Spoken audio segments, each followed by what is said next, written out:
మన డివిజన్ ప్రజలందరికీ నమస్కారం. ప్రజలందరూ కూడా మా మాట విని దయచేసి ఇళ్లలో నుంచి బయటికి రావాలి. ఇంకా ఈ వాగు పెరిగే అవకాశం ఉంది. ఇంకా 4-5 అడుగులు పెరిగిద్దని సమాచారం. ఎవరు కూడా ఇళ్లలో ఉండదు. దయచేసి సహకరించండి. మేము బయట భోజనాలు షెల్టర్ అన్ని ఏర్పాటు చేసాం.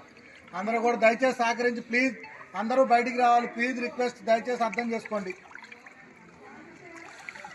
ఖమ్మం జిల్లా కవిరాజ్ నగర్ రోడ్ నెంబర్ 13, 14, 15లో పరిస్థితి.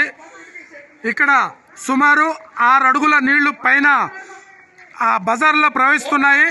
కావున ఇక్కడ స్థానిక కార్పొరేటర్ తెలియజేసేది ఏంటంటే జేసీబీలతో ప్రజల్ని బయటకు తరలించాలని ప్రయత్నం చేస్తున్నారు. దయచేసి సహకరించండి.